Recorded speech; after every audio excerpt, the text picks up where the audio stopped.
السلام عليكم ورحمة الله وبركاته.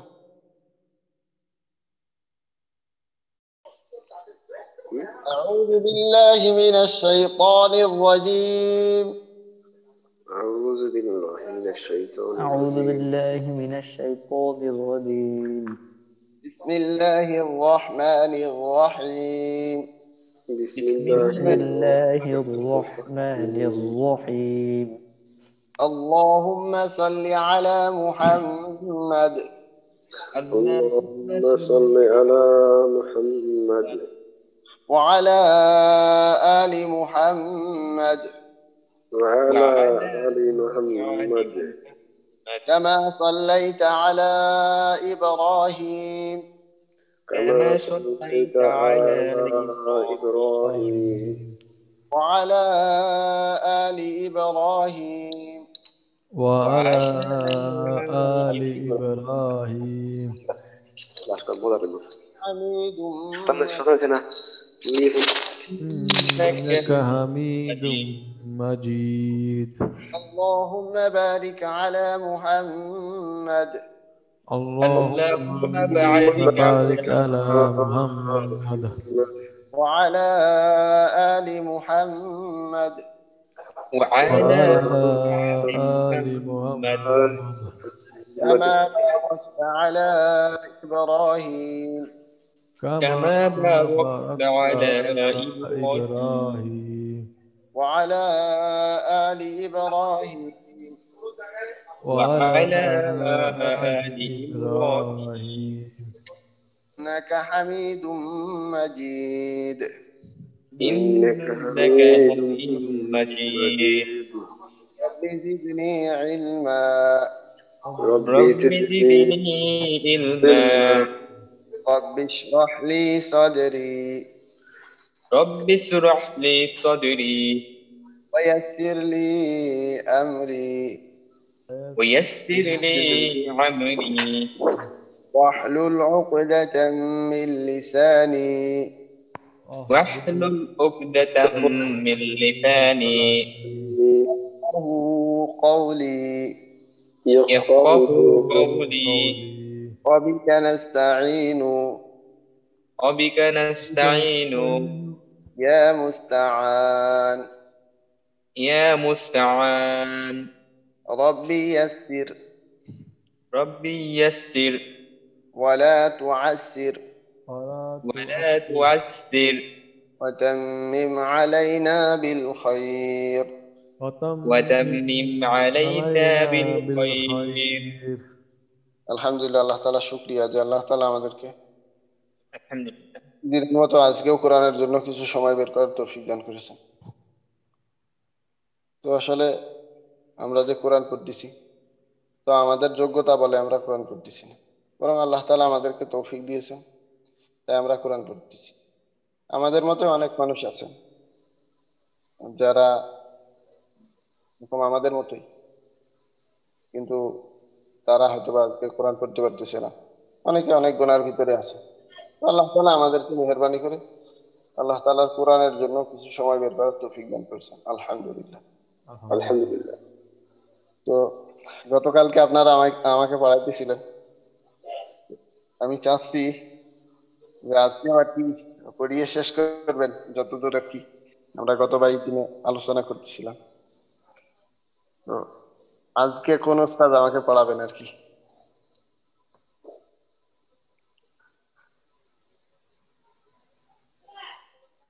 কে আছেন? কোন ওস্তাদ হাতে তাহলে ভালো হয়।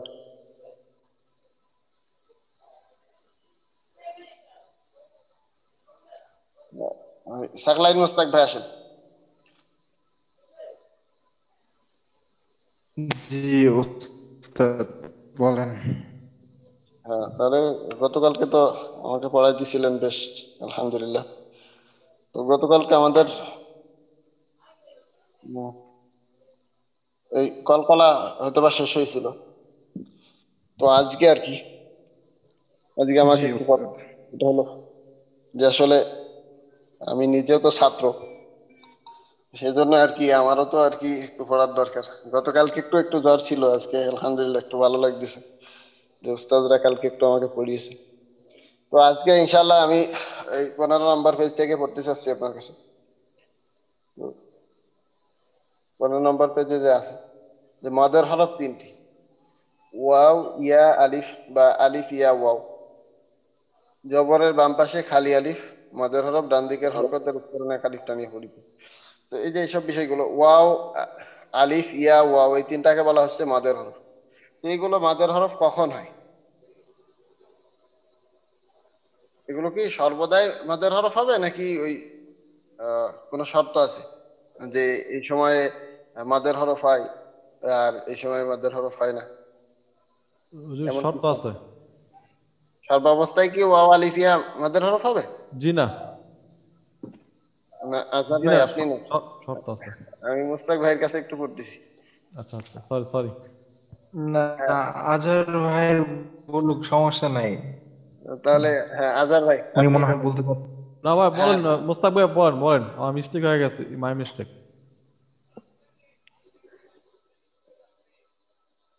হ্যাঁ মুস্তাক ভাই, জি জি। তাহলে ওই সবসময়ই কি মদের হরফ হবে তাই না? না, সব সময় হবে না আসলে। একটা আহ, যদি হরফ থাকে, সেই হরফের বামে যদি জবর থাকে, জবরের পরে যদি খালি আলিফ থাকে, তাহলে সেটা মদের হরফ। তারপরে জেরের পরে, জেরের বাম পাশে যদি আবার ইয়া থাকে, এবং পেশের বাম পাশে যদি ওয়াও থাকে, তাহলে মদের হরফ হবে। আচ্ছা, যদি জেরের বাম পাশে ইয়া থাকে আর পেশের বাম পাশে ওয়াও থাকে তাহলেই ওই ইয়া বা ওয়াও ওইগুলো মাদের হরফ তাই না? মানে ওই হরফের পরে, হ্যাঁ, একসাথে। ও ও আচ্ছা, হ্যাঁ তাহলে ওই কি বলে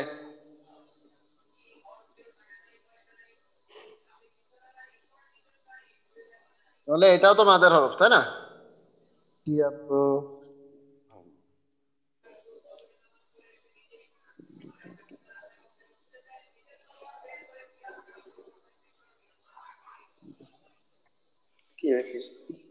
তাহলে এটাও তো মাদের হরফ তাই না মুস্তাক ভাই? এটা মাদের হরফ। এটা এখানে বা আছে, বা এবং তারপরে ইয়া। আচ্ছা, এখানে আরেকটা যে বিষয় লক্ষণীয়, সেটি হচ্ছে যে খালি হামজা থাকতে হবে। মানে তিনটা, আমরা তো জানি যে মদের হরফ তিনটা। অর্থাৎ অর্থাৎ যদি, এমনটা এমনটা এই তো। হ্যাঁ হ্যাঁ, উম, যদি জবরের পরে থাকে তাহলে খালি আলিফ থাকবে, যেটা হামজা হবে।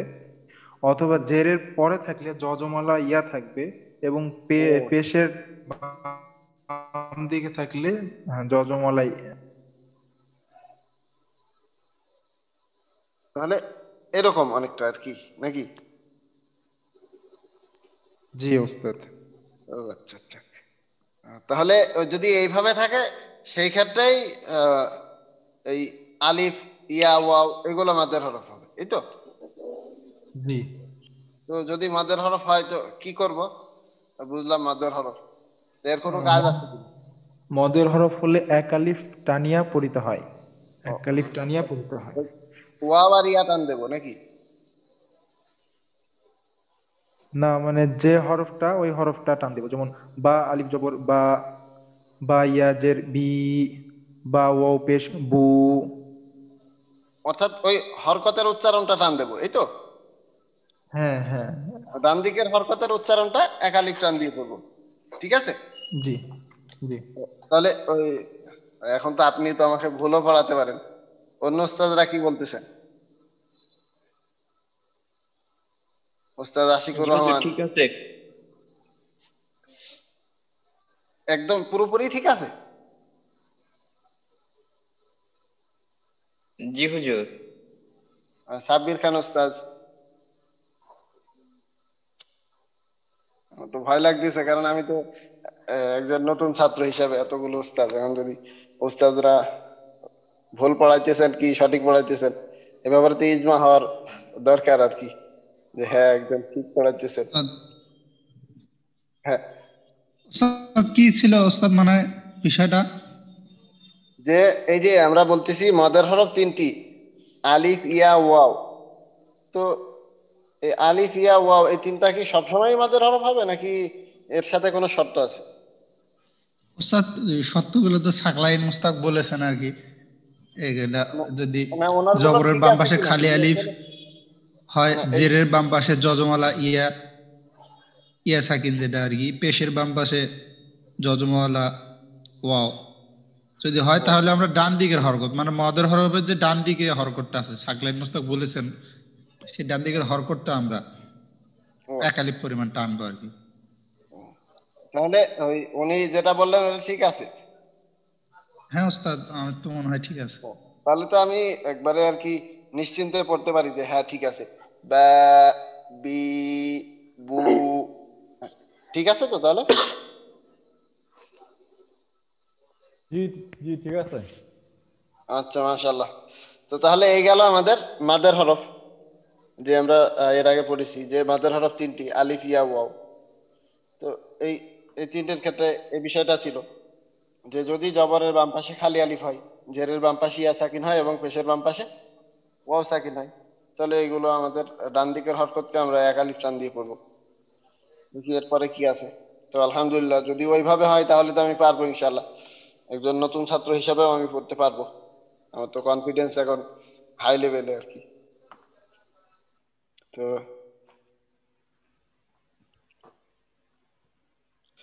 এখানে ওস্তাদ সাকলাইন মোস্তাক ওস্তাদের কাছে আমি আরো একটা বিষয় জানতে চাচ্ছি।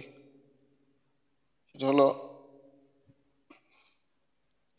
ওস্তাদ এই এইখানে এই উচ্চারণটা কেমন হবে?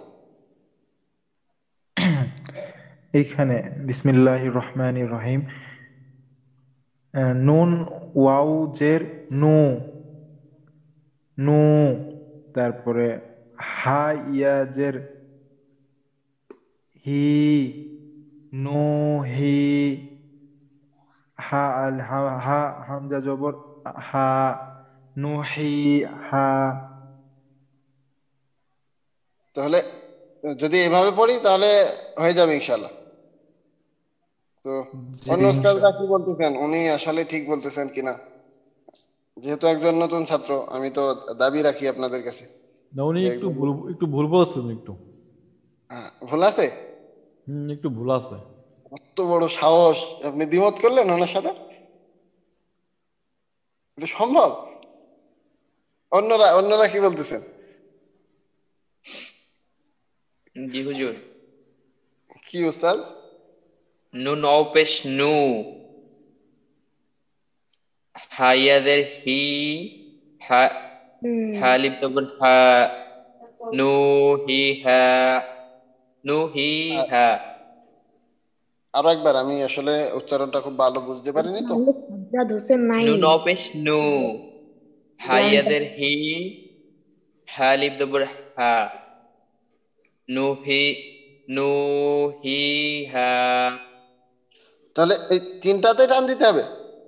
জি হুজুর। তো সানজার এই ব্যাপারে কি বলতেছে? সানজার আছে নাই তো? আচ্ছা, তো এই আনিন ভাই কি বলতেছেন, উচ্চারণগুলো কি ঠিক আছে? জি হুজুর ঠিক আছে। ও আচ্ছা, তাহলে আমার প্রথম উস্তাদের কাছে আমি ফিরে যাই। উস্তাদ আসলেই কি ওই ওনারা যেটা বলতেছেন ওইটা ঠিক নাকি আপনি যেটা বললেন আগে? ওস্তাদ আমি কি বলছিলাম আমি তো মনে করতে পারতেছি না, তবে ভুল হয়তো বলছি এই কারণে। না, যেটা আইন আগে মানে আমার পরে যিনি বললেন উনি ঠিকই বলেছেন যে তিন জায়গাতেই টান হবে আর কি। ও আচ্ছা, তো আমি হয়তো ভুল বলেছি। ও আচ্ছা আচ্ছা।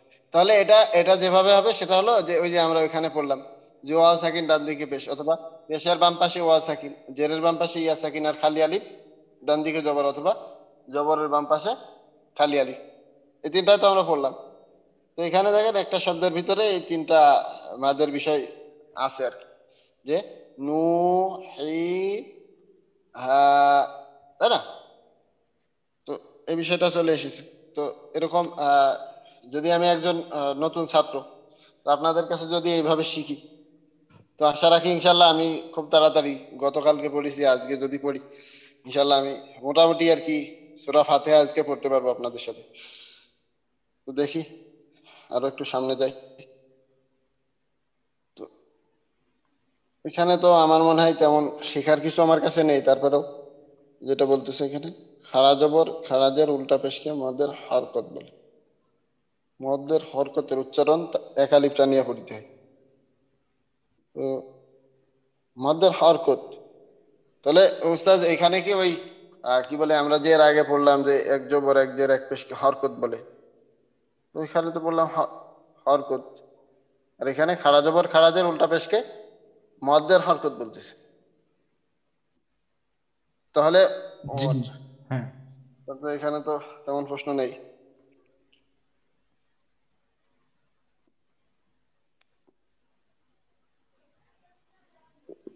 এইখানে এই এই উচ্চারণটা কেমন হতে পারে?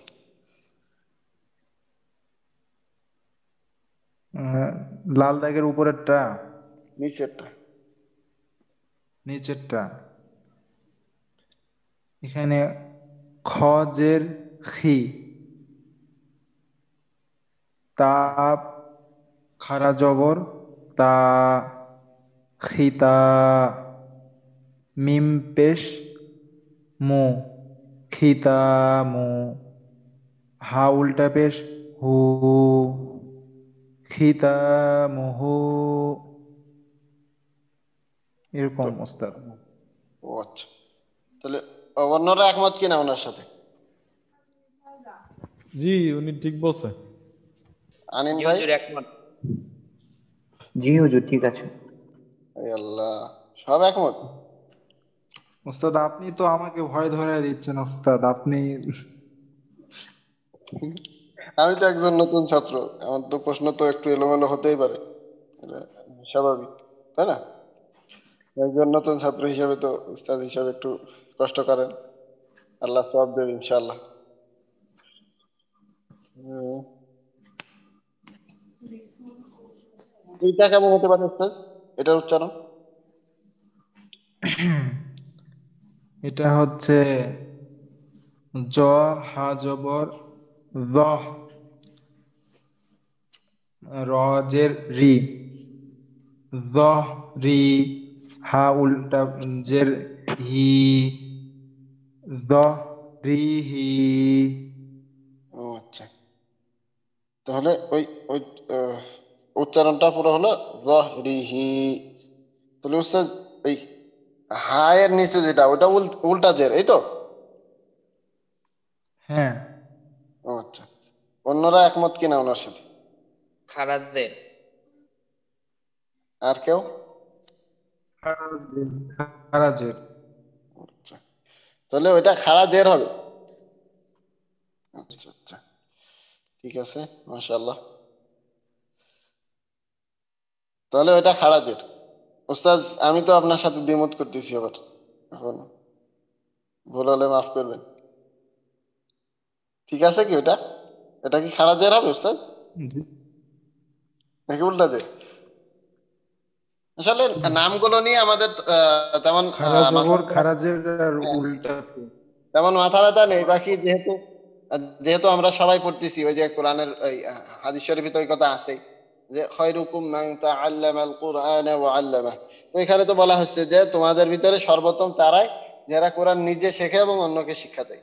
এখানে কিন্তু বলা হচ্ছে না যে যে নিজে শেখে সেই সর্বোত্তম, আবার এই কথাও বলা হচ্ছে না যে শুধু শিখাই সেই সর্বোত্তম। অর্থাৎ আমি যে এখন শিখতেছি, আমি আরো একজনকে শিখাবো ইনশাআল্লাহ। তো এই এই যদি এই চেতনাটা আমার ভিতরে থাকে, তো ইনশাল্লাহ অন্তত পক্ষে এতটুকু হবে, যদি আমি কাউকে শিখাতে নাও পারি, তো আমার শুদ্ধভাবে শেখার জন্য অনেক বেশি হেল্পফুল হবে। এই জন্য একটু একটু চেষ্টা করা ইনশাল্লাহ হয়ে যাবে। তো এই ক্ষেত্রে আর কি নামগুলো আমরা চেষ্টা করবো একটু শুদ্ধভাবে বলার জন্য। তো মাশাল্লাহ, জাযাকাল্লাহু খায়রান। এবার আমি অন্য একজন উস্তাদকে চাচ্ছি যে যিনি আমাকে এরপরে হেল্প করবেন একটু, ডিএমএন আজহার। উস্তাদ আপনি কি তৈরি?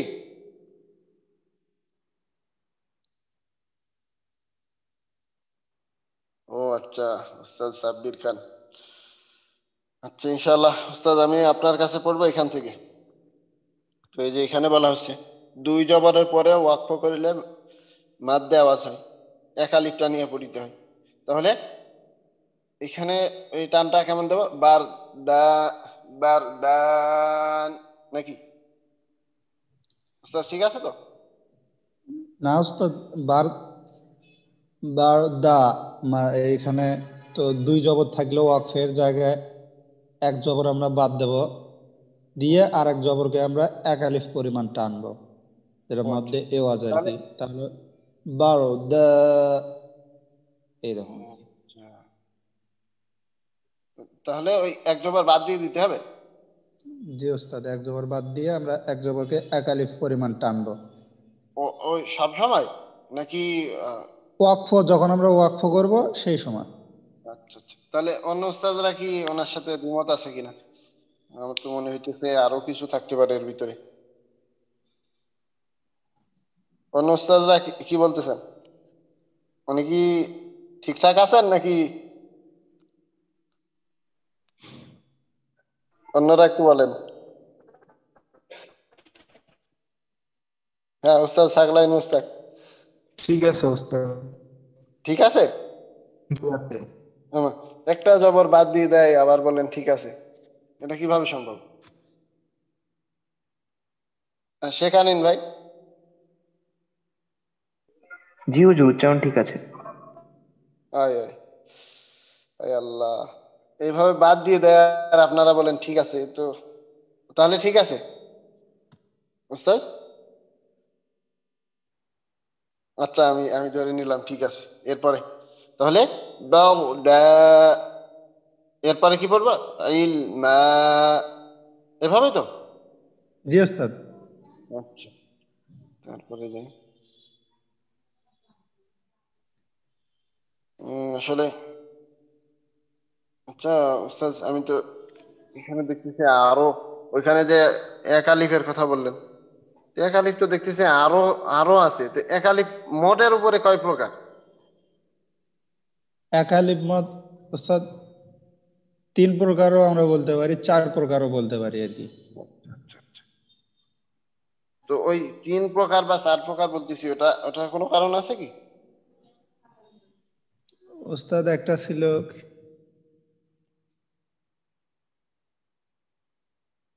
হ্যাঁ ওই যে, ওই সম্ভবত ওটা ওই মাধ্যে আসলি আর কি বলে, আরো একটা মাদ সম্ভবত একরকম, তাই না? মাধ্যে আসলি আর ওইটা, হ্যাঁ পাইছি, মাধ্যে আওয়াজ, তাই না? এই দুইটা মিলে কোথাও কোথাও একটা মাদ, সেই হিসাবে আর কি। ওস্তাদ একাধিক মাদ তিন প্রকার ওস্তাদ আমি যেরকম। আমি একটু মানে ওস্তাদ আমি একটু শুনি নাই, একটু বলতেন যদি পার্থক্যটা হ্যাঁ হ্যাঁ, তিন আলিফ এবং এই যে চার আলিফের এখানে মধ্যে। দেখেন, মাধ্যে আসলি যেটাকে আমরা বলতেছি, কোনটাকে বললাম আমরা মাধ্যে আসলি? ওস্তাদ ওই এই যে, ওই মধ্যে তবাই যেটা আর কি, হ্যাঁ হ্যাঁ জবরের বাম পাশে খালি আলিফ, হ্যাঁ, জেরের বাম মাদ্দার পাশে হরফ আর জজমলা ইয়া। মাদ্দার হরকত, মাদ্দার হরফ আর মাদ্দার হরকত সম্পর্কিত যে মাত্রা আর কি, ওইটা হলো হ্যাঁ মাদ্দে হ্যাঁ আসলি।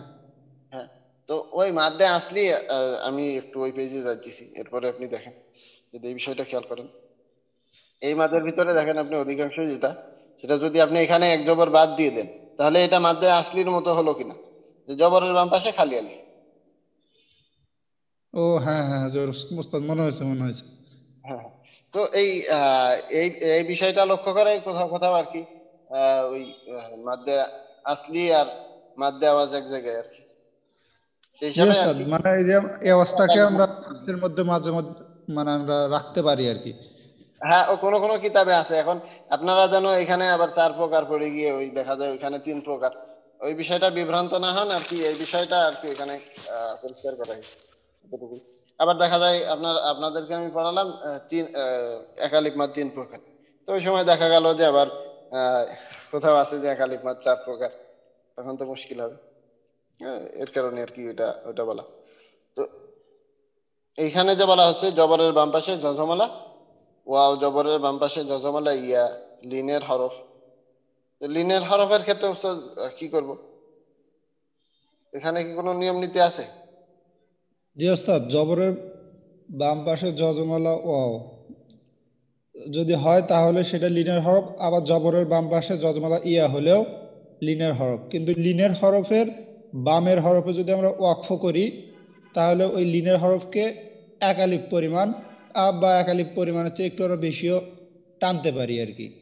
তাহলে উচ্চারণটা এরকম হবে খাউফ। টান টান কি বেশি হয়ে গেল? 3 আলিফ হয়ে গেল? ওস্তাদ আর কি এখানে এক আলিফের চেয়ে বেশি হবে, আমার 3 আলিফ হতেও পারে আর কি উচ্চারণ খাউফ। 3 আলিফ হবে কি? না ওস্তাদ, মানে এক আলিফের চেয়ে একটু বেশি হতে পারে আর কি, আমার মনে হয় টানটা বেশি হয়েছে একটু। ও আচ্ছা, তাহলে আর লিনের লিনের তাহলে এটাকে কি বলা হবে? মাদ্দে লিন? মাদ্দে লিন বলবো আমরা এটাকে। তো ওই যে এর আগে বললেন যে লিনের হরফের ক্ষেত্রে ওইখানে কোনো নিয়ম নীতি আছে কিনা? মনে করেন যে আমি অর্থাৎ এখানে লিনের ওয়াকফ হরফ করলাম। হইলে লিনের হরফ হইলে আমরা সেই লিনের হরফকে তাড়াতাড়ি পড়তে হয় আর কি ওস্তাদ, ও এটা ছিল আচ্ছা, আর কি। আর লিনের হরফ হইলে সেই লিনের হরফকে তাড়াতাড়ি পড়তে হয়, কিন্তু লিনের হরফের যদি বামের হরফে ওয়াকফ করি তখন ওই লিনের হরফকে আমরা এক আলিফ পরিমাণ টানতে পারি, ও বা এক আচ্ছা। আলিফের চেয়ে একটু বেশি আর টানা কোনো যায়। নিয়ম ছিল কিনা? আর আর কেউ বলতে পারবেন কিনা? আপনি না বলেন, এটা আপনি বলেন না। আহ, লিনের হরফের ক্ষেত্রে আমরা আরো একটা বিষয় পড়তেছিলাম, আহ, সেই বিষয়ে কেউ বলবেন কিনা? আমি একটু জানি, আমি একটু শেয়ার করি। আর কি লিন হরফের পরের হরফে ওয়াকফ করলে এক আলিফ টেনে পড়তে হয়। হ্যাঁ, হ্যাঁ, এটা ঠিক আছে। আর উনি যে আরো একটা বললেন যে যদি আমরা লিনের হরফ যদি পড়ি, দেখা যায় ওইখানে আমরা মাদ্দে লিন, অর্থাৎ আমরা মাদ করলাম না, অর্থাৎ ওয়াকফ করলাম না, সেই ক্ষেত্রে আমরা তাড়াতাড়ি পড়বো। তো তখন আর কি জবরের বাম পাশে জজমালা ওয়াও আর জবরের বাম পাশে জজমালা ইয়া, এই দুটা লিন হরফ, এই দুটা থাকলে তাড়াতাড়ি পড়তে হয়। আর ওয়াকফ আর লিন হরফের পর হরফ ওয়াকফ করলে এক আলিফ টেনে পড়তে হয়। আচ্ছা, এই লিনের হরফ পড়ার ক্ষেত্রে আর কোনো নিয়ম নীতি আছে কিনা? কে কে বলবেন এটা? আর কোনো নিয়ম আছে কি? হ্যাঁ, একটা আছে। সেটা হলো, যদি লিনের হরফ হয় সেক্ষেত্রে আমরা নরম করে পড়বো। কিভাবে? যদি লিনের হরফ হয়, মাদ্দে লিন না হয়, সেক্ষেত্রে আমরা নরম করে পড়বো। যে এর আগে ওই বিষয়টা বলা হয়েছিল যে খৌফ, তাই না? তো এই যে এখানে যদি আমরা ওয়াকফ করি তখন টান দেব। হৌ যদি ওয়াকফ করি আমরা তখন টান দিয়ে পড়বো যে খৌফ। আর যদি এখানে ওয়াকফ না করি তাহলে প্রথম কথা হলো যে তাড়াতাড়ি পড়বো, এরপরে হলো যে নরম করে পড়বো, শক্ত যেন না হয়, তো সেইভাবে পড়বো। তো হ্যাঁ, আমার আরো একজন উস্তাদ আছেন, উস্তাদ সাজ্জাদ হোসাইন নাইম। আপনি যদি এই বিষয়টা একটু বলেন যে যদি আমরা নরম করে পড়ি তো নরমটা কেমন হবে?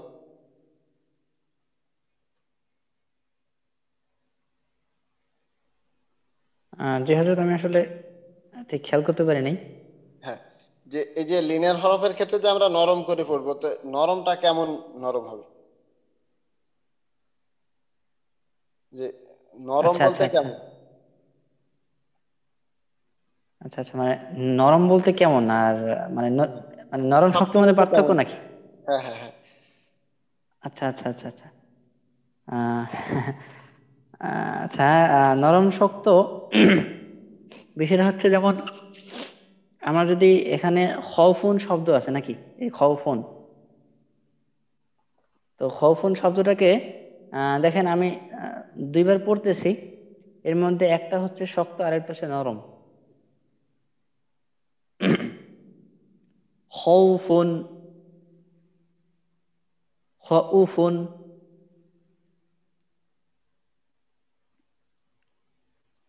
তো হ্যাঁ, ওস্তাদ, পরেরটা হয়তো ক্লিয়ার বোঝা যায়নি, যদি আরো একবার পড়েন অথবা নাওম পড়েন, ওইটাও পড়তে পারেন আর কি পরেরটা।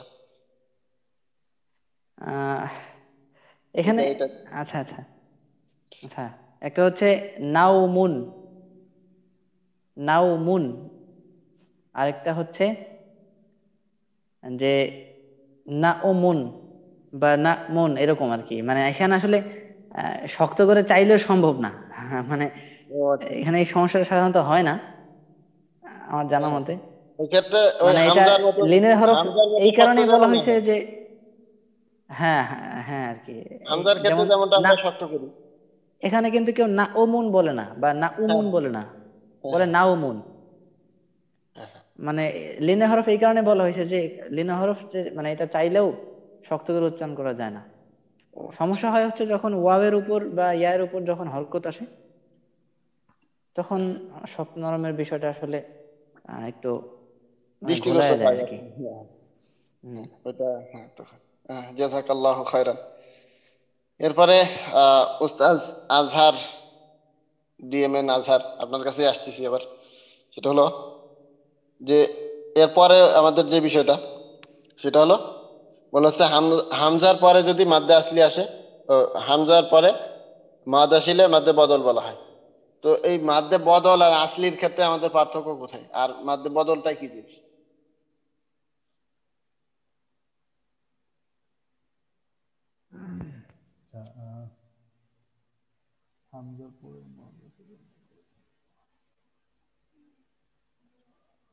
জি উস্তাদ। জি। তাহলে হ্যাঁ আর কি মাদ্দে বদল, এখানে মাদ্দে বদলটা আসলে আমি বুঝি না কোনটাকে বলে, আরজিটা আমি আসলে ক্লিয়ার না কি কোনটা কাকে বলে। ও আচ্ছা আচ্ছা। তাহলে অন্য কেউ যদি একটু বলেন আর কি, আমাকে হেল্প করেন, কে বলবেন?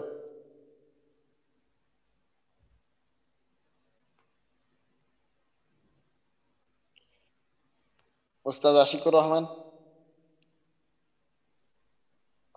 না হুজুর। হ্যাঁ, আপনিও রায়? হুজুর কে? আমার এখানে কিছু মিস ছিল, আচ্ছা সাব্বির খান আচ্ছা ভাইকে দিয়ে করলে ভালো বুঝতে পারবে ইনশাল্লাহ। আচ্ছা, ঠিক আছে, উনি আসুন। উস্তাদ, আমি আমি বলবো। হ্যাঁ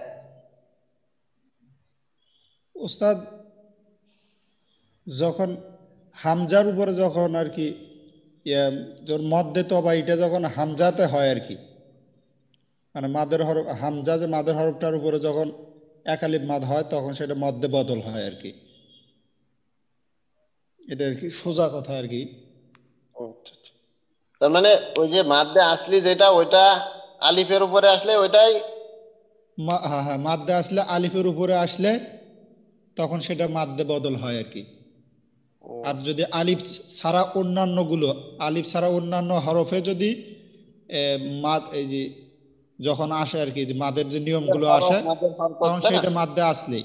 কিন্তু মাদ্দে আসলিটা আলিফের উপরে আসলে তখন সেটা হয়ে যায় মাদ্দে বদল। তার মানে প্রায় একই জিনিস, শুধু যদি আলিফের আলিফের ক্ষেত্রে ওর প্রয়োগটা হয় ওই সময় ওইটা হবে মাদ্দে বদল, আর যদি অন্যান্য হরফের ক্ষেত্রে হয় তাহলে সেটাই হবে মাদ্দে আসলি, এটাই তো? জি যেমনটা ওস্তাদ। এখানে, এখানে মাদ্দের হরকত অর্থাৎ খাড়া জবর খাড়াজের উল্টা পেশ আমরা এর আগে যে পড়লাম। তো এখানে দেখেন খাড়া জবর এসেছে, এর কারণে এটা মাদ্দে বদল। তো ওই যে খাড়া জবর খাড়াজের উল্টা পেশ, তারপরে আহ, আলিফ ইয়া ওয়াও। তো এই যে এই ছয়টা মোটে, যে মাদ্দের হরফ তিনটা আর মাদ্দের হারাকাত অর্থাৎ মাদ্দের হরকত যে তিনটা, খাড়া জবর খাড়াজের উল্টা পেশ, এই ছয়টা মিলেই ছিল আমাদের মাদ্দে আসলি। তো এই মাদ্দে আসলির কোনো একটা যদি আলিফের উপরে কোনো একটা প্রয়োগ আসে, সেই ক্ষেত্রে ওইটা হবে মাদ্দে বদল। এখানে শুধু নামেরই পার্থক্য, যেহেতু সবগুলোতেই আমরা একালিফ পড়তেছি, তো এখানে নামেরই পার্থক্য, বাকি টানেরও কোনো পার্থক্য নেই। তো এখানেও একালিফ টান দিয়ে পড়তে হবে। এখানে দেখেন যে আমরা বলতেছিলাম যে মাদ্দে আসলিতে যেটা বলতেছিলাম যে পেশের বাম পাশে ওয়াও সাকিন। তো এখানে দেখেন আলিফের উপরে ওই ওই বিষয়টা আর কি, যে মাদ্দে আসলির যেটা যে মাদ্দের হরফ এখানে হাজির, যে এই যে ওয়াও সাকিন, পেশের বাম পাশে ওয়াও সাকিন। তো আলিফের উপরেই মাদ্দে আসলির প্রয়োগ এখানে সবগুলোতে যদি খেয়াল করেন। এখানেও জেরের বাম পাশে ইয়া সাকিন, এখানেও পেশের বাম পাশে ওয়াও সাকিন। তো এই আর বিষয়গুলো। হ্যাঁ আর একটা ওস্তাদ এখানে, আরো যদি ওইভাবে যদি কারো বুঝতে সমস্যা হয় তাহলে এই নিয়মটা দিয়েও আমরা ওস্তাদ আমরা ভালো করে বুঝতে পারি। সেটা হলো হামজার পর মাদ আসিলে আর কি, হামজার পরে যদি ওই মাদ আসিলে বা মাদ হরফগুলো এসে যদি মাদ হয় আর কি, সেটা বলতেছি আর কি। মাদের হরফ তো তখনই হয় যখন মাদে অবস্থায় থাকে, তখনও তো মাদ হয়। তাছাড়া তো ওয়াও, ইয়া, আলিফ এগুলো তো মাদ হবে না। যখন মাদ অবস্থা আসে তখনই সেগুলো মাদের হরফ হয়। সেটাই এখানে বলছে, হামজার পরে যদি মাদ আসে আর কি, বা এই মাদের হরফগুলো আসে, তখন আমরা সেইটাকে মাদ্দে বদল বলতে পারি। যেমন প্রথমটা আছে, হামজা আছে। হামজার পরে যে এই যে খাড়া জবর আছে, ওই খাড়া জবরটাকে কিন্তু আমরা এখানে আলিফের বাম পাশে খালি আলিফ হিসেবেও রাখতে পারি। আলিফের হামজার এটা উপরে আসলে জবর কঠিন হবে দিয়ে। তো, অনেকের ক্ষেত্রে কঠিন হবে। এর কারণে আর কি ওই বিষয়টা যে এতটুকু আমরা তো মাদ্দে আসলি সবাই চিনি, আচ্ছা, এই জি বিষয়টা তো ওস্তাদ, যার যেভাবে আর কি সুবিধা হয় আর কি। যদি আমরা দেখি আলিফের ক্ষেত্রে, তাহলে এটা মাদ্দে বদল। এরপরে আর কি সময় তো আমাদের কম, তো আরো সামনে বাড়া উচিত। তো এখানে যেটা বলা হচ্ছে যে মাদের হরফের বামের হরফে ওয়াকফ হইলে মাদ্দে আরজি তিন আলিফটা নিয়ে পড়িতে হয়। তো এই বিষয়টা আমার নিজেরও অস্পষ্টতা নেই একজন নতুন ছাত্র হিসেবে। আহ, তারপরেও যদি উচ্চারণগুলো আর কি একটু বলেন। উস্তাদ, বলবো তাহলে, প্রথম থেকে বলি কয়েকটা।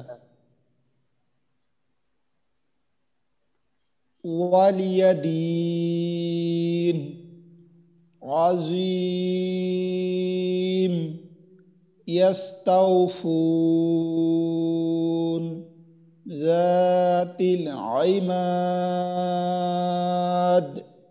হুম। এখানে এখানে যে বিষয়টা আমরা খেয়াল রাখবো সেটা হলো আমাদের মাদ গুলো শুরু হবে হরকতলা হরফ থেকে। এরপরে আর মাদ শেষ হবে ওই যে হরফটার উপরে আমরা ওয়াকফ করব। বাকি আমাদের মাদের টানটা হবে মাদের হরফের উপরেই।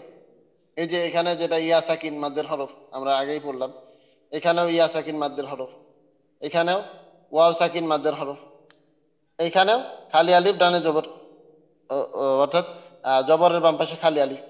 তো এইগুলোর উপরে আমাদের মাদ্দা হবে। যেমন দিন বলতে গিয়ে এখানে খেয়াল করেন, ই দিতে শুরু, কিন্তু ই মাদ্দা এখানে, আর নুনে গিয়ে শেষ হবে দিন। তো এই সব ক্ষেত্রে এরকম ইস্তাও উ। তো এই যে ওয়াবের ক্ষেত্রে দেখেন এই এই বিষয়টা আর কি, যে মাদের হরফগুলোর উপরে আমাদের টানটা থাকবে। টান যেন আবার ফু ফু ফু আর কি ফাটা টান না হয়। অনেকের হয় আর কি যে এই ফা এর উপরে টান না হয়, এখানে দালে টান না হয়। উ উ।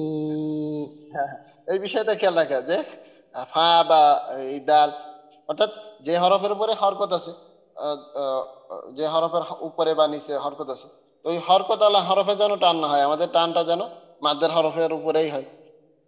এই বিষয়টা খেয়াল রাখা। এরপরে বলা হচ্ছে মাদের হরফের পরে অন্য শব্দের শুরুতে হামজা আসিলে মাদ্দে মুনফাসিল হয়। ডান দিকের হরকতের উচ্চারণ তিন আলিফ টানিয়া পড়িতে হয়। তো এইখানে যে দুটো আছে, এই যে এটা আর এটা, এই দুইটা হলো তিন আলিফ। আমরা পড়ছিলাম যে তিন আলিফ মাদ দুই প্রকার। তো তার ভিতরে প্রথমটা পড়ছিলাম আরজি, এরপরে পড়ছিলাম মাদ্দে মুনফাসিল। তো এই ক্ষেত্রে যে বিষয়টা সেটা হলো যে মাদ্দে মুনফাসিল হতে হলে আহ উস্তাদ, অবশ্যই এটা আমি একবার বলে দিই সহজ করে। হ্যাঁ বল। মাদ্দে মুনফাসিল আর মুত্তাসিল। হ্যাঁ বলেন, আপনি বলবেন কি? উস্তাদ, জি উস্তাদ, আমি বলি তাহলে। হ্যাঁ, উস্তাদ, মাদ্দে মুত্তাসিল হলো একই শব্দের মধ্যে আর কি, হ্যাঁ, আহ, এ- মাদের হরফের বামের হরফে হামজা আসলে, হ্যাঁ, একই শব্দে মাদের হরফের বামের হরফে হামজা আসলে তখন সেইটা মাদ্দে মুত্তাসিল।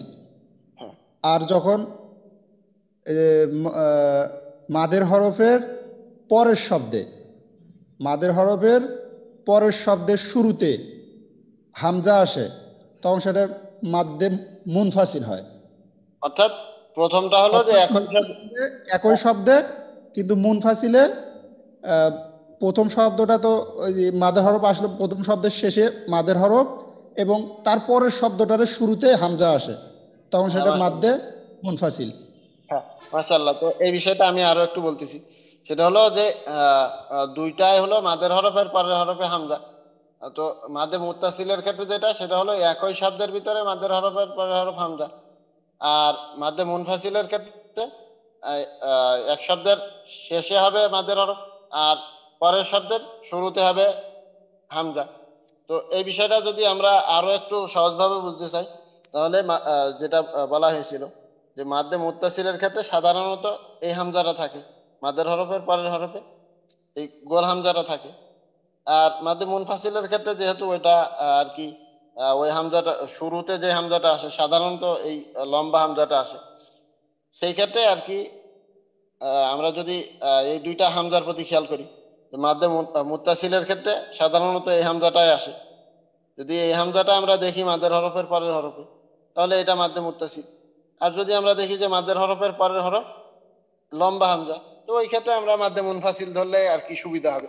যেমনটা দেখা যাবে অনেক জায়গায় খুব বেশি ক্লোজ হবে, এই যে এখানেই দেখেন, এখানে হয়তো বা আমাদের চিন্তা অসুবিধা হবে যে আসলে দুইটা শব্দ কিনা,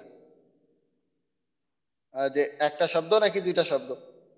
তো সেই ক্ষেত্রে আমরা যেটা করব সেটা হলো, যদি আমরা গোল হামজা দেখি ওই ক্ষেত্রে আমরা মাদ্দে মুত্তাসিল পড়বো, আর যদি লম্বা হামজা দেখি তো ওই ক্ষেত্রে মাদ্দে মুনফাসিল পড়লাম। আর আরো একটা সহজ বুদ্ধি হলো যে মাদ্দে মুত্তাসিলের ক্ষেত্রে এইরকম একটা মোটা চিহ্ন থাকে, আর মুনফাসিলের ক্ষেত্রে দেখেন একটা চিকন চিহ্ন, এই যে এখানে চার আলিফ আছে আর কি। এই যে মুত্তাসিলের ক্ষেত্রে এরকম মোটা চিহ্ন, আর মুনফাসিলের ক্ষেত্রে এরকম একটা চিকন চিহ্ন। তো এই ছিল মোটামুটি আমাদের মুত্তাসিল মুনফাসিল দুইটা তো আলোচনা হয়েই গেল। তো এর পরও এই মুত্তাসিল মুনফাসিল নিয়ে যদি কারো প্রশ্ন থাকে একটু প্রশ্নটা করেন, আমি তো আপনাদের কাছে পড়বো, ঠিক আছে? বাকি কারো যদি এখনো বুঝতে অসুবিধা হয় তো এখনই আমরা শেষ করবো ইনশাল্লাহ। আজকে পড়তে চেয়েছিলাম আর একটু, যে সূরা ফাতিহা পড়বো, হয়তো বা হবে না। তারপরে আবার কি সবাই কি বুঝতে পেরেছেন ভাই? আনিন ভাই, শেখ আনিন ভাই? জি হুজুর, বুঝেছি।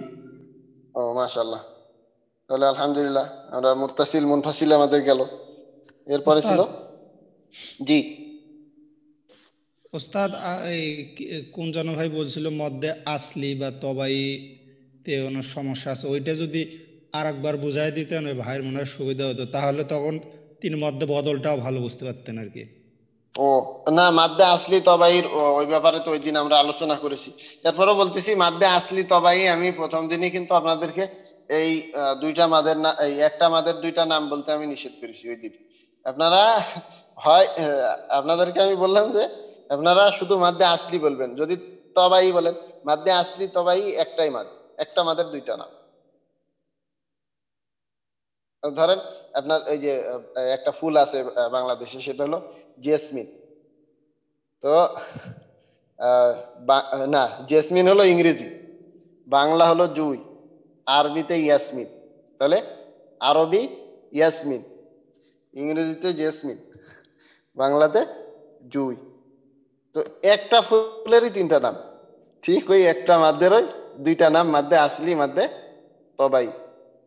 তো মাদ্দে আসলি তবাই যেটা, সেটা হলো যে আমরা যে এর আগে পড়লাম যে মাদ্দের হরফ, অর্থাৎ জবরের বাম পাশে খালি আলিফ, জেরের বাম পাশে ইয়া সাকিন, এবং পেশের বাম পাশে ওয়াও সাকিন। এরপরে পড়লাম কি যে মাদ্দের হরকত, অর্থাৎ খাড়া জবর খাড়াজের উল্টা পেশ। এই যে ছয়টা, অর্থাৎ জবরের বাম পাশে খালি আলিফ, জেরের বাম পাশে ইয়া সাকিন, পেশের বাম পাশে ওয়াও সাকিন, খাড়া জবর খাড়াজের উল্টা পেশ, এই ছয়টাই হলো মাদ্দে আসলি। আর এই মাদ্দে আসলির অপর নাম মাদ্দে তবাই। আসল অর্থ আসল, আর তবাই অর্থ স্বভাবগত। অর্থাৎ ওই যে ধরেন আমি একটা মানুষ, আমার কি বলে আমার ভিতরে যেটা আছে, তো ধরেন আমার একটা একটা স্বভাব আছে, তো এই স্বভাবটাও তো আমার সাথেই জড়িত।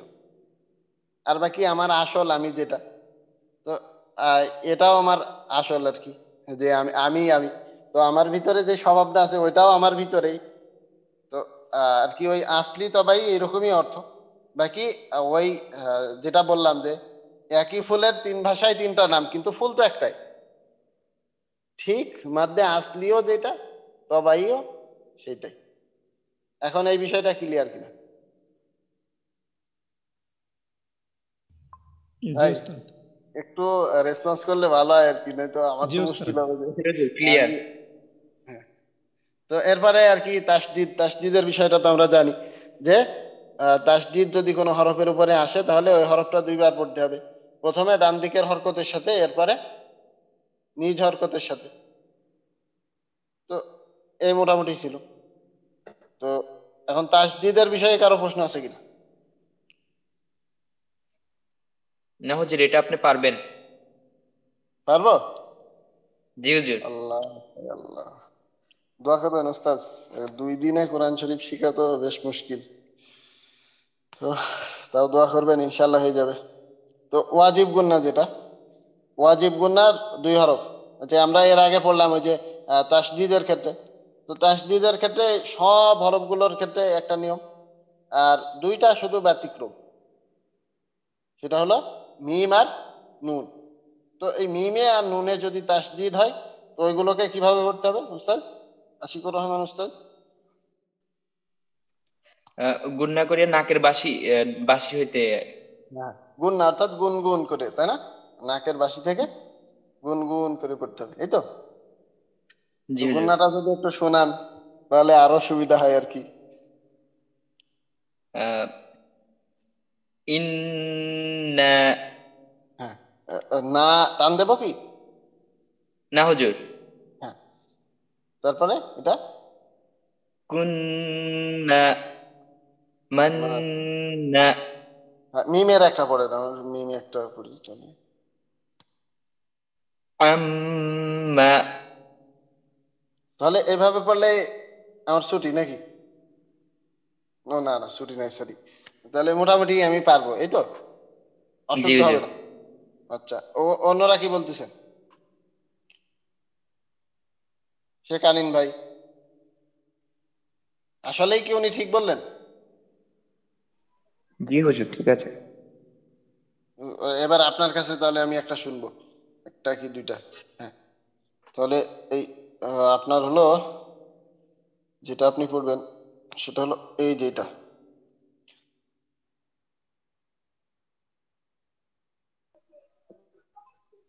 হুজুরি ইন্নি এটা। হ্যাঁ হ্যাঁ, ইন্নি এরপর মিন্না। একালি, তাই না? জি। এরপর সুম্মা সুম্মু আরো একবার। সুম্মুন। এখানে টান দেবো কি, মুড টান দেবো কি একালিপ ওস্তাদ? টান হবে হুজুর একটু। ও আচ্ছা, তো অন্যান্য ওস্তাদরা কি বলতেছেন? বাকি যারা আছেন অন্য ওস্তাদরা, আমিন ওস্তাদ তো বললেন যে হ্যাঁ ইনশাআল্লাহ টান হবে একালি, বাকিরা কি বলতেছেন? ওস্তাদ আশিকুর রহমান, এখানে তো সাব্বির হুজুর ভাই। আমার মতে তো টান টান হয় না। হবে না। একজন একজন ওস্তাদ বলতেছেন যে টান হবে, আর আপনি বলতেছেন টান হবে না, কিভাবে সম্ভব এটা? তাহলে যুক্তি তো আছে, কোনো যুক্তি তো আছে, সেই যুক্তিটা একটু বললে ভালো হয়। আহ, উস্তাদ কোনটা বললেন? ওই যে সুম, এটা সুম্মা, উস্তাদ কোন সুম্মুন এটা উস্তাদ? হ্যাঁ হ্যাঁ সুম্মুন। উস্তাদ এইটা না? হ্যাঁ হ্যাঁ, উস্তাদ এইটা তো কোনো টানে নাই উস্তাদ, টান নাই তো? কোনো টানটা প্রকারে তো কেন, টানটা কেন নেই? উস্তাদ এখানে টানার তো নিয়মে নাই। ও, তাহলে ওই যে এখানে 2 পেশ আছে, এর কারণে না একালি না, টান দিতে। একটু পরে। না হুজুর। হ্যাঁ উস্তাদ, মানে এটা দুই দুই পেশ থাকলে তো হবে না।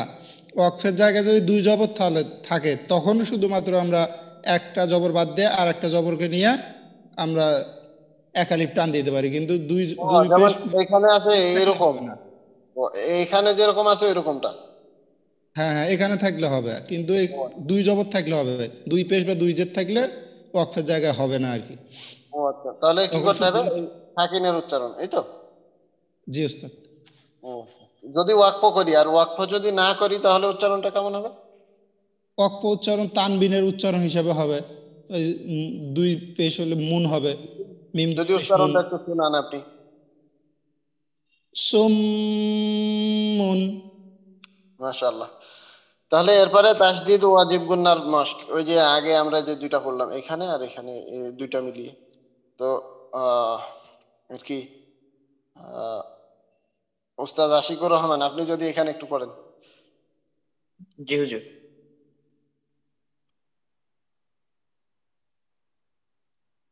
জি, শুরু করলে ভালো হয়। দুররিয়ুন। দুররি। উন। উন না ইউন, কোনটা? দুররিয়ুন। হ্যাঁ, ইয়া পেশ। আমরা কি পড়ছিলাম? ইয়া পেশ ইউ। ইউ, তাই না? তো আর আমরা বলছিলাম যে তানভিনের ক্ষেত্রে আমরা শুধু একটা দন্ত ন যোগ দিলেই হয়ে যাবে ইনশাল্লাহ। তো একটা দন্ত ন যোগ করি আমরা, তাহলে ইয়া দুই পেশ ইউন। হ্যাঁ, তাহলে ইউন। এই সোজা আর কি। আসলে দেখা যায় অনেকেই আর কি এই বিষয়টা নিয়ে আর কি অনেক সময় তালগোল পাকিয়ে ফেলেন। এই বিষয়টা খুব সোজা। আমরা তানবিনের ক্ষেত্রে শুধু একটা দন্ত ন এই যোগ একটা যোগ দিলেই হয়ে যাবে ইনশাল্লাহ। আমরা আগে ওই যে জবরের উচ্চারণ বা জেরের বা পেশে, অর্থাৎ হারাকাতের উচ্চারণ আমরা যেটা পড়েছি এর সাথে একটা দন্ত ন যোগ দেবো বাংলাতে, তাহলে হয়ে যাবে ইনশাল্লাহ। তাহলে এই ছিল। এরপর এরপরে ছিল যজমালা হরফের পরে তাসদিদ হইলে যজমালা হরফ পড়া যায় না। তো এটা কেমন হতে পারে? আশিকুর রহমান ভাই। এটা উচ্চারণ হুজুর। হ্যাঁ হ্যাঁ। উম, ইদা ইয়াত্তুকা।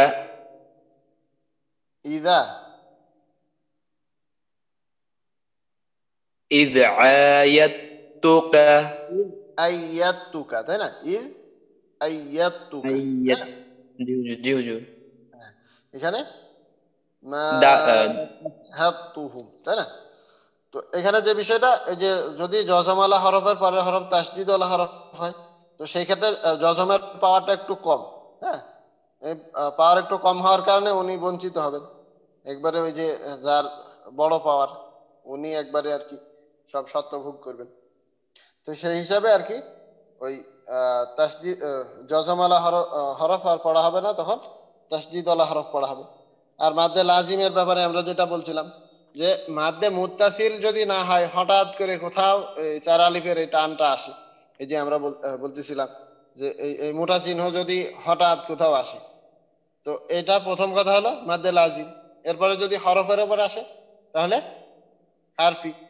আর যদি হরফের উপরে না আসে, মাদ্দের হরফের উপরে, অর্থাৎ কোনো জবর জের পেশের উপরে আসে, আহ, অথবা মাদ্দের হরফের উপরে আসে, তো এই ক্ষেত্রে সেটা হলো কালমি। একটা হলো যদি হরফের উপরে আসে তাহলে হারফি, এমন যদি হরফের উপরে আসে তাহলে হারফি, হারফি। এরকম শব্দের উপরে আসে সেটা কালমি। তাহলে মাদ্দে লাজিম, হারফি, কালমি, ওই বিষয়টা আমাদের গেল। আর মুসাক্কাল মুখাফফাফের বিষয়ে যেটা আমরা বলছিলাম, সেটা হলো যদি আহ ওই হরফ বা শব্দের যেটা যে তার বামে যদি তাসদিদ থাকে তাহলে সেটা হলো মুসাক্কাল, আর তাসদিদ না থাকলে মুখাফফাফ। তো এই বিষয়টা যদি কারো বুঝতে অসুবিধা হয় আর কি, তো একটু বলেন আপনারা। হুজুর একটু উদাহরণগুলো উচ্চারণ করে দিলে, একবার দিলে ভালো হতো। ও আচ্ছা আচ্ছা। আসলে এখানে ওই মুত্তাসিলের মতোই চার আলিফ, এতটুকুই, তাছাড়া কোনো পার্থক্য নেই। আর একটা বিষয় হলো যদি হরফের উপরে আসে তো ওই হরফের নামটাই আমরা টান দিয়ে পড়বো। আর যদি শব্দের উপরে আসে তো ওই সেখানে তো জবর বা মাদের হরফ থাকবে। যদি মাদের হরফ থাকে তো ওই টানটাই হবে আর কি। আর যদি হরফের উপরে আসে তো হরফের নাম ধরে আমরা টান দেবো, যেমনটা আমরা ওই প্রথমে একবারে বর্ণমালা যখন পড়ি আলিফ বা তা, ওই সময়ে যেভাবে টান দিয়েছিলাম ওইভাবে টান দেবো। যেমন আলিফ লাম রা, এরপরে ইয়াসিন। এটা অনেক বড় হওয়ার কারণে আর কি টান দিতেছি না। তারপর এখানে একটা বিষয় বলে রাখি, এটা হলো যে এই বাকিগুলো যেভাবে আমি টান দিলাম বাকি হরফগুলো, তো এই হরফের ক্ষেত্রে শুধু হরফগুলোর নাম উচ্চারণ হবে। আর এই যে যদি খাড়া জবর থাকে তাহলে এক আলিফ টান দিতে হবে, যেমনটা এখানে টানলাম ইয়াসিন صاد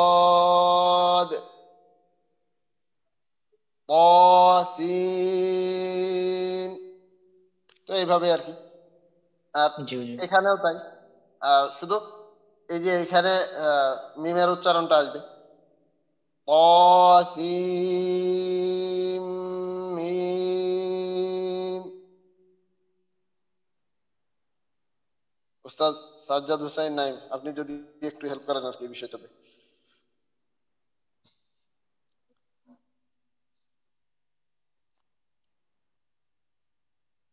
উস্তাদ আছেন?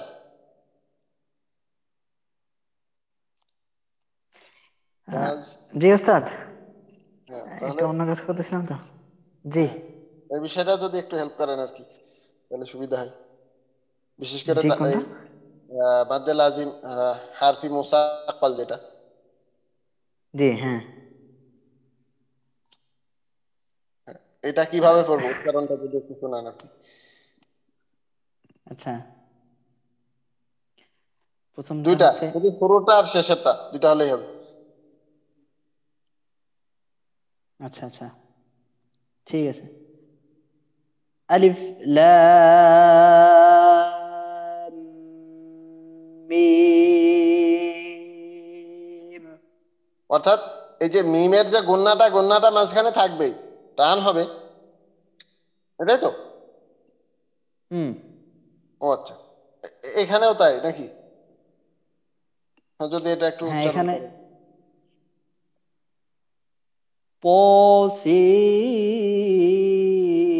পসিম মিম। হ্যাঁ, এখন আর আর একটা একটা শুধু একটা, সেটা হলো আপনি পড়বেন মাদ্দে। প্রথমটার ক্ষেত্রে আলিফ লাম মিমের ক্ষেত্রে হচ্ছে, জি হ্যাঁ হ্যাঁ, জি জি, এটা তাহলে বলেন। হ্যাঁ জি, এটা বলতেছিল। ঠিক আছে। আরেকটা কি? আচ্ছা, হ্যাঁ তাহলে আপনি মাদ্দে লাজিম কালমি মুস্তাক্কালের একটা উদাহরণ দিয়ে শেষ করবেন ইনশাল্লাহ। ওই যেখানে ইন্ডিকেটর আছে ওখানে, ওটা? হ্যাঁ হ্যাঁ হ্যাঁ। আচ্ছা,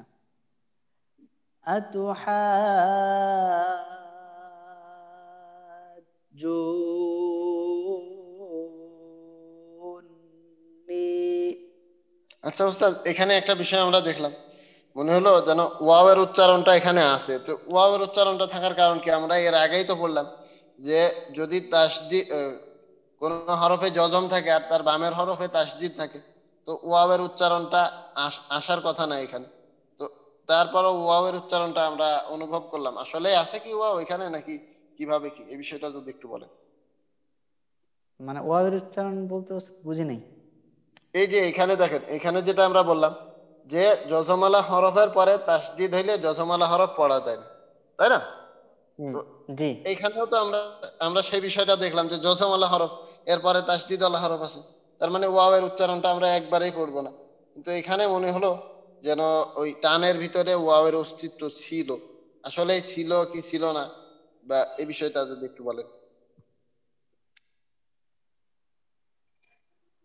মানে ওয়াবের উচ্চারণ ছিল বলতে কি ওয়াবের মতো ও নাকি উ, না মানে আসলে আসলে কোশ্চেনটা বুঝতে ওয়াওয়ের পারিনি। উচ্চারণটা হয়েছে কিনা এইখানে আমরা দেখলাম যে মানে ওয়াওয়ের উচ্চারণ সাদ- হবেই না, আচ্ছা আচ্ছা শর্ত আচ্ছা অনুযায়ী আচ্ছা, ওয়াওয়ের উচ্চারণ হওয়ারই কথা নাই, কিন্তু মানে এখানে হচ্ছে হচ্ছে না। যে যজমওয়ালা হরফের পরে যেহেতু তাসদিদ আছে, তো হ্যাঁ সরাসরি তাসদিদকে ধরার কথা, তাই তো? হ্যাঁ হ্যাঁ হ্যাঁ ও আচ্ছা আচ্ছা, না আমরা আমরা তো মদের লাজিম কালমি মুসাক্কালের যে সংজ্ঞা, সেই সংজ্ঞার দ্বারা এটা জানতে পারি যে মাদের হরফের পরে যদি তাসদিদ থাকে, মাদের হরফের পরে যদি তাসদিদ থাকে, তাহলে সেই মাদকে সেই মাদের হরফকে সেই মাদের হরফের যে আগের হরকতটা থাকে সেটাকে 4 আলিফ টেনে পড়তে হয়। এটাই হচ্ছে নিয়ম। মাদে হ্যাঁ লাজিম কালমে মুসাক্কালের নিয়মই হচ্ছে এটা, যে হ্যাঁ মাদের হরফের পরে যদি তাসদিদ থাকে তাহলে সেই মাদের হরফের পূর্বের হরকতকে 4 আলিফ টেনে পড়তে হয়। তো যজমযুক্ত সবগুলো হরফের ক্ষেত্রে ওই নিয়মটা খাটবে না, ও আচ্ছা শুধুমাত্র মাদের হরফের ক্ষেত্রে মানে এটা হবে আর কি। ও আচ্ছা আচ্ছা। তার মানে এখানে ওই যে মাদ্দে লাজিম কালমি মুসাক্কাল আছে, অর্থাৎ এই যে 4 আলিফের যে চিহ্ন আছে, আমাকে 4 আলিফ পূর্ণ করে এরপরে নুন ধরতে হবে, এটাই তো? হ্যাঁ হ্যাঁ হ্যাঁ হ্যাঁ হ্যাঁ, 4 আলিফ পূর্ণ করে আচ্ছা আচ্ছা। তাকে নুন ধরতে হবে। হ্যাঁ জাযাকাল্লাহু খাইরান। তো এখন আর কারো প্রশ্ন আছে কিনা এই বিষয়ে? আমরা আর কি আজকে হয়তো একটু 5-10 মিনিট সময় বেশি লাগতে পারে আর কি, হয়তো বা একটু। তো এখন আপনাদের প্রশ্ন আছে কিনা ভাই? কারো প্রশ্ন নাই? আলহামদুলিল্লাহ। হুজুর তোমার 3 নাম্বারটা একটু আলহামদুলিল্লাহ। উচ্চারণ করে দেন, 3 নাম্বার। ও আচ্ছা আচ্ছা, ওটা উচ্চারণ করতে হবে? জি হুজুর। ও আচ্ছা, ঠিক আছে। তো এখানে যে বিষয়টা সেটা হলো যে ওই আগের মতোই, যে এখানে যে বিষয়টা সেটা হলো যে আগে ওই যে 4 আলিফ আমরা পূর্ণ করবো, এরপরে সাকিন ধরবো। তাহলে আল আন, অথবা ওয়াকফ যদি না করি আল আনা। এখন ক্লিয়ার কি? জি হুজুর। আচ্ছা। তো তারপরে আর কি আমরা আরো একটু সামনে যাই। সেটা হলো আল্লাহ শব্দের ব্যাপারে যেটা আমরা পড়ছিলাম, সে ব্যাপারে হয়তো সবার মনে থাকার কথা। এখন মনে আছে কিনা সবার? কাকে প্রশ্ন করব? আমি তো ভয় পাইতেছি এখন। স্বেচ্ছায় যদি আপনারা কেউ বলেন যে আমি আছি ইনশাআল্লাহ। ও, একজন উস্তাদ তো আনমিউট করাই আছেন। হ্যাঁ উস্তাদ, আপনি আসেন তাহলে নাকি? হ্যাঁ, আশিকুর রহমান উস্তাদ। তো উস্তাদ, জি আল্লাহ হুজুর। শব্দের নাম পড়ার ক্ষেত্রে যে বিষয়টা, ওই বিষয়টা একটু যদি ক্লিয়ার করেন। আহ, আল্লাহ শব্দের মধ্যে লামের ডানের হরফ জবর বা পেশ হইলে আল্লাহ শব্দের লামকে মোটা বা পোর করিয়া পড়তে হয়। যেমন হচ্ছে ইন্নাল্লাহা। হ্যাঁ, আমরা তাহলে স্বাভাবিকভাবে যেটা পড়ি সেটা হচ্ছে পাতলা, আর ল এরকম হলে পাতলা, মোটা। পাতলাটা কেমন যেন, পাতলাটা কেমন ছিল? যেমন হচ্ছে উম বিসমিল্লাহি, লা, লা। লা এর তাহলে পাতলাটা হলো লা, আর মোটাটা হলো ল, ল। এই তো? জি হ্যাঁ। হুজুর। তো আসলে আল্লাহ শব্দের লামের ক্ষেত্রে আমাদের স্পেশাল যে নিয়ম সেটা হলো যে আল্লাহ শব্দের যে মিডলে, আবার এই বিষয়টা আমরা খেয়াল রাখবো যে প্রথম লাম নয়, আবার এই বিষয়টা খেয়াল রাখবো যে প্রথমের লাম নয় বরং মধ্যখানের লাম। অনেক সময় দেখা যাবে যে এই এই লামের উপরে হরকত আসবে, অর্থাৎ প্রথম লামে হরকত আসতে পারে, জবরজের পেশ আসতে পারে। তো আমাদের যে মধ্যখানের লামটা আছে, এই লামটা আমাদেরকে আর কি ফলো করতে হবে। যে এই এই এই লামটাই আমাদের এখানে আলোচ্য বিষয় মূলত। সেটা হলো যে আল্লাহ শব্দের এই যে মধ্যখানের যে লামটা আছে, এই লামের ডান দিকের হরফে আমরা দেখবো যে হরকতের কি অবস্থা, জবর আছে নাকি চের আছে নাকি পেশ আছে। যদি জবর অথবা পেশ থাকে তাহলে ওইটা মোটা করে পড়তে হবে, আর যদি অন্য কিছু থাকে তাহলে ওইটা পাতলা করে পড়তে হবে, আমরা আগে আগে যেটা পড়তাম। তাহলে আমাদের এখানে যে বিষয়টা মনে রাখার বিষয় সেটা হলো আল্লাহ শব্দের এই যে মধ্যখানের যে লাম আছে, এর ডান দিকের হরফে যদি জবর অথবা পেশ থাকে তাহলে আল্লাহ শব্দের লাম মোটা করতে হবে, এই বিষয়টা। তাহলে এখানে তেমন কঠিন কিছু নেই। এখন অনেকে প্রশ্ন করতে পারেন, এখন জবর জবর জের পেশের কথা বললেন, এখন তো 2 জবর 2 জের 2 পেশে হতে পারে।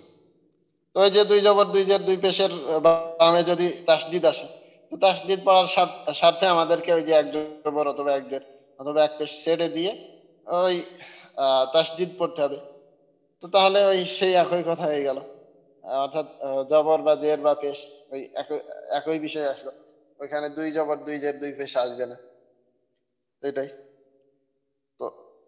তাহলে যদি আমরা মোটা করি সেই ক্ষেত্রে ল, আর যদি পাতলা করি লা, যেমনটা আমরা পড়তেছি বিসমিল্লাহ। আর লর ক্ষেত্রে আল্লাহু আকবার। এখন এই বিষয়ে কারো প্রশ্ন আছে কিনা?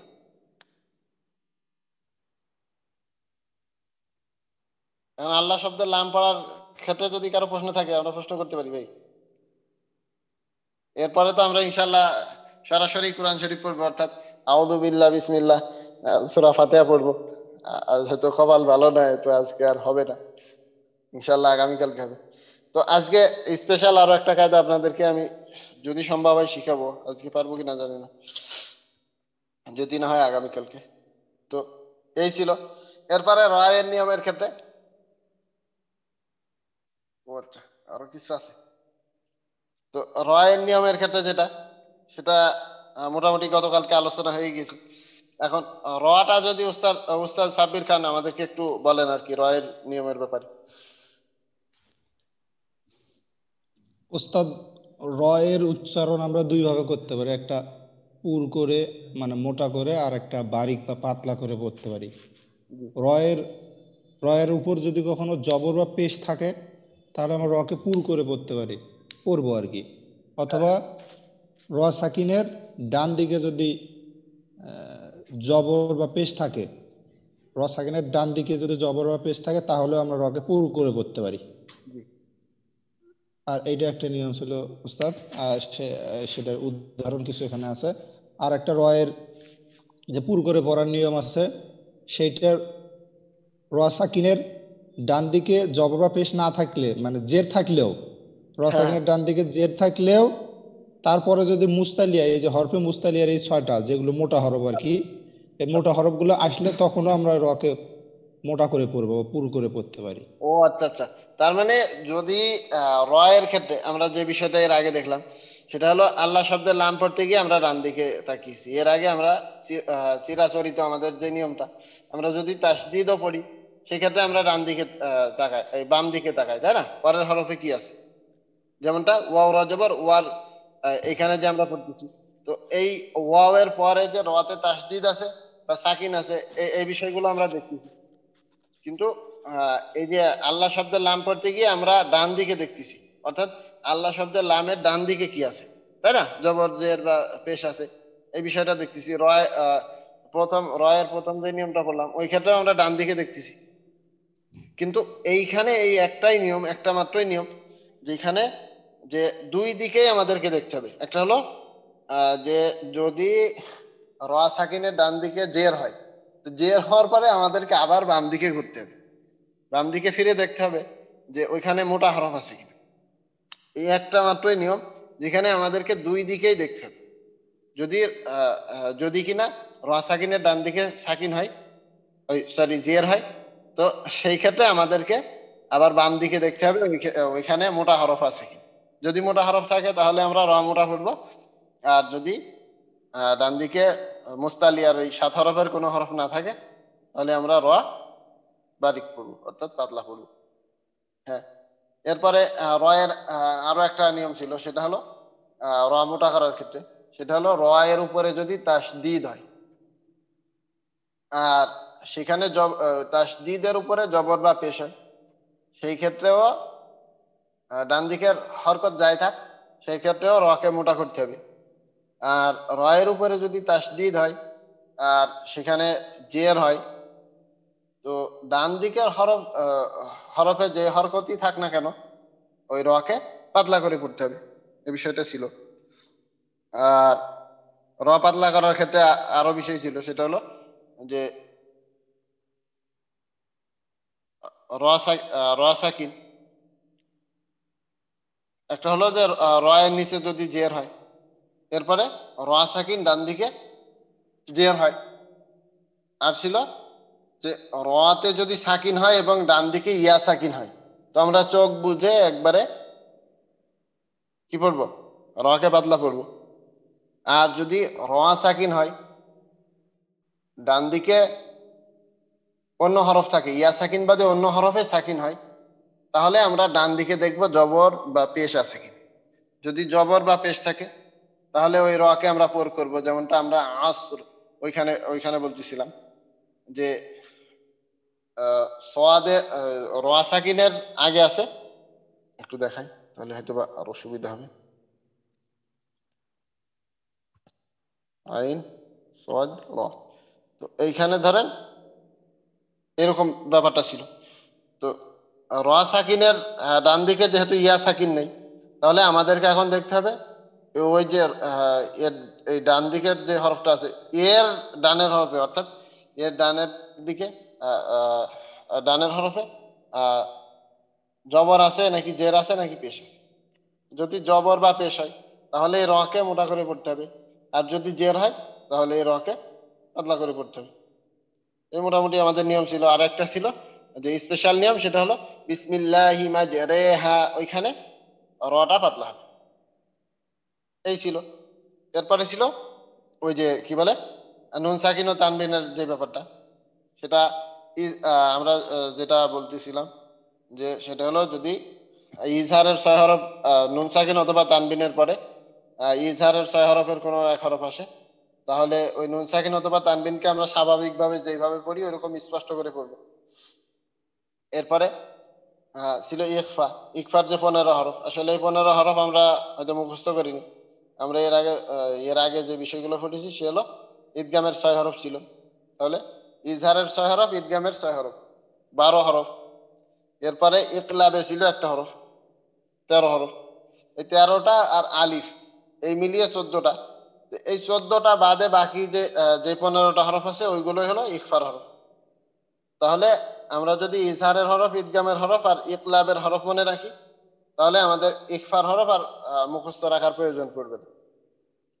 তো সেক্ষেত্রে ইকফার হরফ যদি হয় নুন সাকিন অথবা তানবিনের বামে যদি ইকফার হরফ আসে, তাহলে ওইটাকে আমরা অনুস্বর, বাংলাতে অনুস্বরের উচ্চারণ যেমন ওইরকম ভাবে আমরা উচ্চারণ করে নাকের ভিতরে নিয়ে গুণনা করে পড়বো। যেমন ওয়ালা আনতুম, আন, এই বিষয়টা। এরপরে ঈদগামের ক্ষেত্রে যে বিষয়টা আমরা দেখলাম, ঈদগাম আবার দুই ধরনের ছিল, যে ঈদগামে বা গুণনা, ঈদগামে বেলা গুণনা। তো বা গুণনা মানে গুণনার সাথে, আর বেলা গুণনা মানে গুণনার ছাড়া, এই বিষয়টা। ঈদগাম ঈদগাম অর্থ মিলাইয়া পড়া। নুন সাকিন অথবা তানবিনের বামে যদি ঈদগামের কোনো হরফ আসে, তো ওই ঈদগামের হরফটাকে আমরা তাসদিদ দেব। প্রথম আমাদের যে কাজ হবে, নুন সাকিন অথবা তানবিনের বামে যদি ঈদগামের 6 হরফের কোনো একটা হরফ আসে, ওই হরফটাকে আমরা তাসদিদ দেব। এরপরে দ্বিতীয় আমাদের যে কাজটা হবে, সেটা যদি বা গুণনার হরফ হয়, তাহলে আমরা ওই নুন সাকিন অথবা তানবিনের সঙ্গে মিলিয়ে পড়ব, গুণনা সহ মিলিয়ে পড়ব। আর যদি বেলা গুণনা অর্থাৎ র লাম হয়, তাহলে র অথবা লাম আসে নুন সাকিন অথবা তানবিনের পরে, তাহলে আমরা গুণনা ছাড়া মিলিয়ে পড়ব। এরপর ছিল ইকলাব। তো ইকলাবের যে বিষয়টা ছিল সেটা হলো যদি নুন সাকিন অথবা তানবিনের পরে বা হরফ আসে, সেক্ষেত্রে আমরা ওই নুন সাকিন বা তানবিনকে মিম বানাবো, এরপরে গুন্না গুন্না করে পড়বো। ওই ইকফা অর্থ অস্পষ্ট, তো আমরা ওই অস্পষ্ট করে পড়বো। তো এই ক্ষেত্রে যেটা করব আমরা যে আগে আমরা মিমের যখন আমরা ওয়াজিব গুন্না করি, ওই সময় তো মোটামুটি আমরা একটু শক্ত করেই ইয়েটা ধরছিলাম, দুই ঠোঁট ধরছিলাম। তবে এই ক্ষেত্রে আমরা যেটা করব ইকফা করার ক্ষেত্রে, সেটা হলো আমরা দুই ঠোঁটের মধ্যখানে এমন পরিমাণ ফাঁক রাখবো, অর্থাৎ একটা কাগজ দুই ঠোঁটের মাঝখানে যাবে, অথবা এমন পরিমাণ ফাঁকা রাখবো যেটা শুধু আমিই বুঝতে পারবো বাইরে থেকে। যদি আমি আয়না ধরেও দেখি, তো বাইরে থেকে বোঝা যাবে না যে আমার দুই ঠোঁটের মাঝখানে ফাঁকা আছে, শুধু আমি অনুভব করতে পারবো যে দুই ঠোঁটের মাঝখানে ফাঁকা আছে। যেমন মিম বাদি, মিম বাদি, তো এই বিষয়টা। এরপরে ছিল মিম সাকিনের, যেটা মিম সাকিনের তো আমরা এর আগে পড়েছি নুনের উপরে যদি সাকিন হয় তাহলে ওইটা নুন সাকিন, আর যদি মিমের উপরে সাকিন হয় তাহলে ওইটা মিম সাকিন। এই এই ছিল মিম সাকিন। তো এখন এখানে যেটা বলা হচ্ছে যে মিম সাকিনের ইকফা, অর্থাৎ ইকফা সাফাবি, মিম সাকিনের পরে বা আসিলে উক্ত মিম সাকিনকে ইকফার সহিত গুণা করিয়া পড়িতে হয়। তো এইখানে আমাদের যেটা হলো যে আমরা নুন সাকিনকে ইকলাবের ক্ষেত্রে আমরা নুন সাকিনকে মিম বানালাম, আর মিম সাকিনের ইকফা অর্থাৎ ইকফা সাফাবির ক্ষেত্রে এইখানে মিম সাকিন বানানোই থাকবে, আমরা শুধু ওই ইকলাবের মতো ওইভাবেই গুণা করে পড়বো, ইকফার সহিত গুণা। অর্থাৎ দুই ঠোঁট আমরা এমন ভাবে মিলাবো, একবারে পুরোপুরি মিলাবো না, আমি নিজে অনুভব করতে পারবো যে দুই ঠোঁটের মাঝখানে কিছুটা ফাঁকা আছে, এইভাবে আমরা গুণাটা করব। যেমন উম উম বিইذনিল্লাহ, আর কি একটু অস্পষ্ট হবে, আসলে ইকফা অর্থ তো অস্পষ্ট করা। তো দুই ঠোঁট যখন আমরা পুরোপুরি মিলাবো না তখন দেখা যাবে যে আওয়াজটা এই গুণাটা কিছুটা অস্পষ্ট হচ্ছে। এরপরে ছিল মিম সাকিনের ঈদগাম, ঈদগামে স্বাভাবিক। তো মিম সাকিনের পরে মিম আসলে দ্বিতীয় মিমে তাসদিদ দেওয়া পড়িতে হয়। তো এগুলো আমাদের কোরআন শরীফে সাধারণত থাকে। তো এইভাবে মিমের উপর দ্বিতীয় মিমে তাসদিদ করা থাকে। যদি না থাকে তো সেই ক্ষেত্রে হয়তো কষ্ট হয়ে যাবে, সেজন্য আর কি আমাদের নিয়মটা জেনে রাখা যে যদি মিম সাকিনের পরে আরো একটা মিম আসে তো ওই আমরা দ্বিতীয় মিমে তাসদিদ দেব, এরপরে আর কি গুন্না করবো আর কি, গুন্নার সাথে মিলিয়ে পড়বো। যেমন ওয়াহুম মুহতাদুন, ওয়াহুম মুহতাদুন, তো এই বিষয়টা। এরপরে মিম সাকিনের ইজহার, অর্থাৎ এই যে আমরা বা এর ক্ষেত্রে মিম সাকিনের পরে যদি বা আসে এই ক্ষেত্রে আমরা এখানে গুণনা করলাম, এইখানেও মিম সাকিনের পরে যদি মিম আসে তো আমরা গুণনা করলাম। এই দুইটা বাদে, অর্থাৎ মিম সাকিনের পরে মিম এবং বা এই দুইটা হরফ বাদে যে কোনো হরফ যদি আসে ওই ক্ষেত্রে আমরা আর গুণনা পড়বো না, অর্থাৎ গুণনা ছাড়াই আমরা মিলিয়ে পড়বো, এই বিষয়টা ছিল। তো আর বাকি যে নিয়মটা 25 নম্বর পৃষ্ঠাতে, এটা ইনশাল্লাহ আমরা যখন কোরআন তেলাওয়াত করব তো ওই সময় আমাদের এই বিষয়গুলো আসবে। অতএব এখন আর পড়ার প্রয়োজন পড়বে না ইনশাল্লাহ। আমার নিয়ত ছিল যে আজকে আমরা শুরু করব সূরা ফাতিহা, কিন্তু আর কি সময়ের কারণে আর বাকি হয়তো আপনাদেরও অনেকের ক্লাস মিস ছিল, সেই হিসাবে আর কি আমরা একটু আলোচনা করলাম আপনাদের দৃষ্টিভঙ্গিতে। আমি আলোচনা করতে চেয়েছি যে আপনারা যেভাবে পড়েন বা আপনারা যেভাবে বুঝতেছেন, তো ওইভাবে যদি আলোচনাটা হয় হয়তোবা সবার ক্ষেত্রে উপকারটা পৌঁছাবে। তো সেই হিসাবে আর কি আলোচনাটা আমাদের হলো। তো বাকি ইনশাল্লাহ আগামীকালকে আমরা ক্লাসের শুরু থেকেই সূরা ফাতিহার মশক করব। আউযু বিল্লাহ বিসমিল্লাহ সূরা ফাতিহা। আহ, তো আজকে এই পর্যন্তই।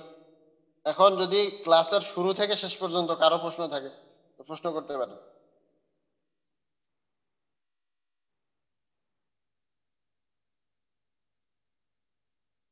ভাই প্রশ্নগুলো আসলে ভালো হয় একটু আর কি, যদি প্রশ্ন থাকে, আর যদি না থাকে তো একটু হ্যাঁ বললে হয়তোবা আমরা ক্লাসটা শেষ করতে পারবো আর কি। অনেক সময় হয়ে গিয়েছে, আপনাদের কাছে মাপ চাইতেছি, আমি আসলে অনেকটা সময় নিয়েছি আমি আপনাদের। না হুজুর, কোনো প্রশ্ন নাই। সাব্বির খান ভাই,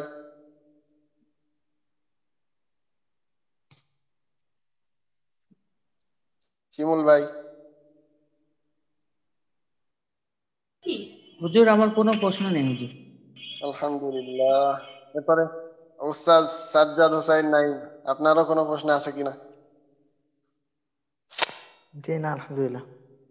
আচ্ছা, জাযাকুমুল্লাহু খাইরান। তাহলে আজকে এই পর্যন্ত শেষ করতেছি। আসসালামু আলাইকুম ওয়া আসসালামু আলাইকুম। রাহমাতুল্লাহি ওয়া বারাকাতুহু। ওয়ালাইকুম আসসালাম। ওয়ালাইকুম। সুবহানাল্লাহি ওয়া বিহামদিহি, সুবহানাকাল্লাহুম্মা ওয়া বিহামদিকা, আশহাদু আল লা ইলাহা ইল্লা আনতা, নাস্তাগফিরুকা ওয়া নাতুবু ইলাইক।